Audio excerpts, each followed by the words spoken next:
démarrer l'analyse du match de Brest. Manu, bon, on s'attendait à ce que ce soit pas facile pour les Brestois. C'est un joker ce soir pour eux. Oui, en sachant qu'eux sont bien classés. Ah, mais ils sont déjà largement au-delà de toutes les espérances depuis le début de la compétition. Donc c'était un match de gala pour eux face à un grand d'Europe, un Barça qui est en pleine bourre.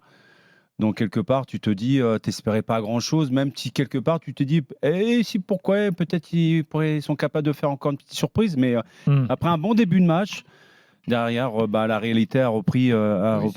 C'est leur première défaite en Ligue des Champions. Compliqué. Oui. Regarde les possessions. Mais pourtant, les 20 premières minutes jusqu'au pénalty, ils étaient pas mal. Il y a eu l'occasion en 90 minutes. Non, mais oui, ils ont été vaillants. Non, voilà, j'espérais pas grand-chose. En fait, c'est un match de gala pour moi, et ils ont déjà rempli largement leur contrat déjà depuis le début de saison. Bon, et le pauvre Bizotte là, tout à l'heure tu parlais de Safonov. Il a aussi fait un paquet d'arrêts, mais il fait cette erreur là d'entrée qui donne le penalty. Bon, ça aurait sans doute pas changé grand chose à l'issue de la rencontre. Après, en face de toi, tu as Lewandowski qui ça se permet quand même le luxe de faire un contrôle aérien de poitrine. Beaucoup a essayé de la dévier en essayant d'anticiper la sortie du gardien avec une reprise de la tête lobée. Tu vois que derrière, ça laisse. Ils n'ont pas l'habitude de rencontrer ce genre de joueur. C'est quoi son poste à Lewandowski? J'arrive pas à. Il est numéro 9, monsieur de Riolo. Ouais. Sa mission, c'est de marquer des buts. C'est bien numéro 9, non, comme poste. C'est pas mal, surtout quand on voit le deuxième but, le but qui marque du pas du pied, là, quand même, tu vois la sérénité. Ah oui, je l'ai vu. Il place bien le ballon, non, c'est propre comme geste. Ouais, c'est un numéro 9, quoi. Tu vois, impressionnant. Numéro 9, c'est bien. Et il joue au Barça en plus. Il joue au Barça, oui. Ouais, donc même en Catalogne, il peut y avoir des numéros 9 dans les équipes. Pour rien. Je te signale que Brest a également un excellent numéro 9, Ludovic Ajorc. Absolument. Mais rigolez pas, moi, avec leur qualité, ils ont posé beaucoup de problèmes à beaucoup d'équipes. Alors, les gars, on a une surprise. Une grande première dans l'after. Vous savez que les supporters brestois sont des grands navigateurs. On aime la mer à Brest. Absolument. Bon. On est avec Benjamin Dutreux, qui est un des concurrents du Vendée Globe. Mais non, on avait lancé l'appel hier. Il est en ligne avec nous, il est actuellement 14e. Et, miracle de la technologie, il est en direct avec nous. Bonsoir. Il a le match. Bonsoir Benjamin. Mais il est sur son bateau. Bah évidemment. Non, il est en train de nager là. Vous m'entendez bien? Oui, très bien. Mais t'es où précisément? Eh ben écoute, précisément là je suis en direction du Cap de Bonne-Espérance, donc je suis en Atlantique Sud et en gros je suis pile entre le Brésil et l'Afrique du Sud en gros. Magique. Et donc plein milieu de l'océan. T'as réussi à regarder le match? Plein milieu de l'océan, ouais. Et ben écoute, j'ai essayé de regarder, mais il y avait quand même pas mal de coupures. Du coup, voilà, j'arrivais quand même à voir quelques replays et suivre un peu les événements majeurs du match, ouais. Mais alors, t'es supporter brestois de longue date? Alors, je suis pas supporter brestois de longue date, parce que moi, c'est vrai que depuis que je suis gamin, je supporte Nantes. Mais on a un sponsor qui est brestois, avec Environnement, et du coup, c'était un événement assez dingue d'avoir Brest en Ligue des Champions, et du coup, ils m'ont fait aimer Brest, tu vois, et du coup, depuis, je suis leur aventure en Ligue des Champions à fond, parce que je trouve que c'est une belle histoire, quoi. Le petit poussé au milieu des grands comme ça, et donc voilà, je suis au taquet avec eux, quoi. C'est magique, on entend le bateau qui tape sur l'eau là. C'est génial. Des fois, on a du mal à avoir une conversation correcte dans Paris Intramuros, et puis là, on t'entend parfaitement bien. Je suis quand même fasciné par ce qu'ils font, là, à savoir qu'il est en pleine mer, en plein océan, tout seul. Moi, j'ai une admiration incroyable pour ces aventuriers. Et que le mec, en plus, on l'a au téléphone, on est dans les alpinistes, c'est pareil. Je sais même pas quoi te dire en fait, tellement c'est incroyable. Bon, Benjamin, c'est cool, hein. Du match, là, je sais pas, et tu te dis aussi comme nous, bon, au final, Brest a quand même un parcours magique pour l'instant, avec une défaite et pas si grave. Bah exactement, je trouve que le troisième il fait un peu mal, et le penalty aussi au début, mais moi je trouve qu'ils se sont quand même bien battus.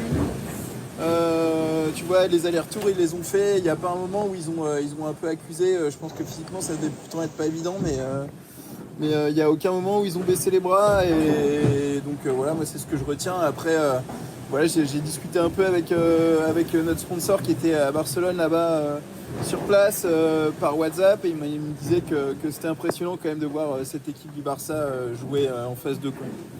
Non, mais donc là, attends, parce que donc t'es à bord de ton bateau, là, Guillaume Environnement, t'as WhatsApp, t'as la télé, Tu nous appelles. Qu'ils étaient équipés. C'est un truc de fou en fait. Mais là, le bruit qu'on entend, c'est quoi? C'est les vagues et le vent? Bah oui.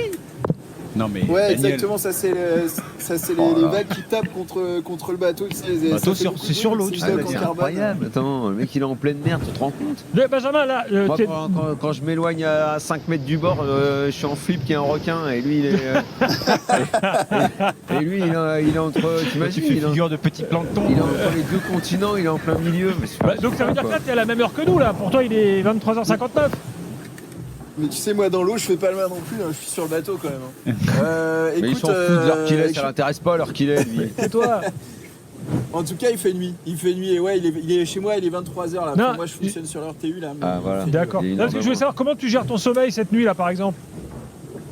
Eh ben écoute, là par exemple, je vais pas tarder à aller me faire une petite sieste de 1h30, 2h.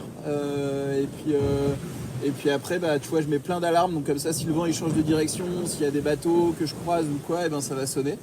Et sinon, moi, je vais me faire 1h30, et après, je vais ressortir dehors, régler les voiles si besoin, et puis je vais retourner peut-être faire une petite sieste si j'ai besoin de récupérer un peu, quoi.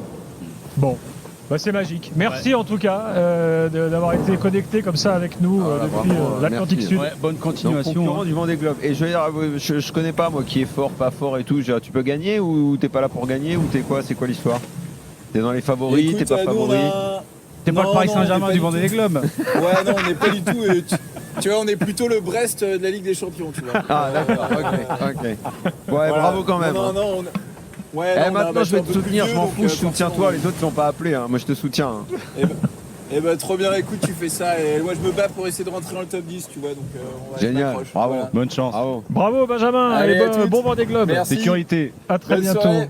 Benjamin Bravo Dutreux. Pour ce que vous faites à toutes. Ah bah non, mais c'est toi. Non, bravo à toi surtout. Daniel, tu tiendrais combien de temps sur un bateau comme ça? Bon, trop même pas 2 heures. Quoi. Ouais, je te donne pas 1 heure. Ouais, non. Mais t'as vu, n'empêche, il a internet et tout. Parce que s'il a des soirées un peu il est tout seul en même temps. pénibles au niveau solitude. Ah, tu veux dire que tu peux te. Non, je dis rien. Super une soirée tout seul. Je dis rien, je dis qu'il a quand même internet. On a compris. Manu, merci beaucoup. Merci les gars. Tu reviens demain? À demain, ouais. Demain, il y a Monaco. Daguet Monaco ou Daguet. Voilà. Et bien sûr, ça sent le mec qui était au centenaire, ça. Bologne-Lille, demain. Alors, on va avoir du jeu demain, on verra. Allez. Minuit 4, Daniel Riolo est là, les drôles de l'âme arrivent dans quelques instants pour parler des autres matchs du soir. Pas mal de réactions sur Benjamin Dutreux, là, incroyable, sur Direct Studio, on dit mais c'est fou. Dernier message d'Ol qui lui dit il est 14e, c'est déjà beaucoup mieux que le PSG en Ligue des Champions, c'est pas fou. Sébastien, il y a combien de concurrents au Vendée Globe? Tu sais ça? Ah franchement, on sait pas ça. Une trentaine. Ouais, quand même. Sébastien, bonsoir. Bonsoir à vous. Tu es supporter brestois? Oui. Bon, est-ce que malgré cette défaite, tu restes un supporter fier de ton équipe et de son parcours? Ah mais totalement. Il faut remettre les choses dans le contexte. Brest revient quand même de loin sur les quelques années précédentes. Eric Roy arrive, il met en place quand même quelque chose d'extraordinaire. Personne ne s'y attendait, même pas vous. Et moi, je le vois vraiment avec le prisme de l'amateurisme total. C'est-à-dire que moi, j'écoute RMC depuis longtemps. Daniel Riolo, je t'écoute depuis très longtemps. Et c'est vrai que c'est un très bon choix de ta part. Il y a un discours très avisé et moi, je l'écoute toujours avec de l'amateurisme. Hein. C'est-à-dire que je pense qu'il y avait des milliers de personnes qui regardaient ça avec beaucoup de bonheur. On touche le Barça, qui est un club énormissime. Et moi, ce que j'ai vu ce soir, malgré le 3-0, c'est que Brest s'est défendu à fond. Il y a eu sans être ridicule, en étant juste inférieur à son adversaire. Mais totalement. Exactement. On était inférieur, mais par contre, on a montré quelque chose. C'est-à-dire qu'il y a beaucoup de gros, sans citer de nom, qui jouent actuellement depuis quelques matchs et depuis plusieurs années. Les stats, quand même, les gars, on est à 76% de possession pour le Barça. C'est assez rare dans un match, 76%. Oui, et le Barça a toujours la possession. Et 14 occasions à 1. Oui, exactement. Bon. Mais on peut appeler ça une domination, quand même. Ah oui. Non, mais ça, là-dessus, il n'y a pas de doute. Ça a joué, et quand tu vois qu'il y a 3000 personnes dans le stade et beaucoup de Bretons certainement devant la télé comme moi ce soir, ça nous a fait plaisir. Et c'est ça le principal. Mais d'ailleurs, il y a un truc, je chambrais Jérôme Thomas ce soir, mais la hype brestoise en Bretagne, je veux dire, Lorient, Rennes, Guingamp, tout ça, ça y est, vous êtes passé devant, là, vous êtes sur le toit de la Bretagne, les Brestois. Ah bah les Brestois, oui, on est sur le toit, mais par contre, voilà, c'est c'est aussi le fait d'être présent depuis quelques temps, et on a la chance de pouvoir avoir plusieurs clubs bretons qui le sont aussi, même si ça va pas toujours très bien, notamment quand on voit Rennes et Nantes cette année, même Brest, un 12e. Mais par contre, ça fait plaisir. Brest a toujours proposé du jeu, et c'est ça qui fait plaisir. Voilà, donc c'est ce que je voulais dire ce soir. Bah écoute, t'as bien fait, Sébastien, on te remercie. À très bientôt. À bientôt, merci. Salut. Et puis bon, il y a eu l'image effectivement de Gérard Le Saint, coprésident du club, complètement en feu, qui chante les chants des supporters dans la ville avec un drapeau breton sur la tête. Allez sur Twitter, hein, vous verrez les images. C'est assez dingue. Je sais pas, on n'imagine pas. C'est John Textor capable de faire un truc pareil. Ah oui, largement. Mais je sais pas, tu t'imagines pas Ribolovlev, par exemple, tu vois, ou Nasser El Khelaifi faire ça dans les rues le jour où son club joue. Enfin bon. Voilà, chacun sa personnalité.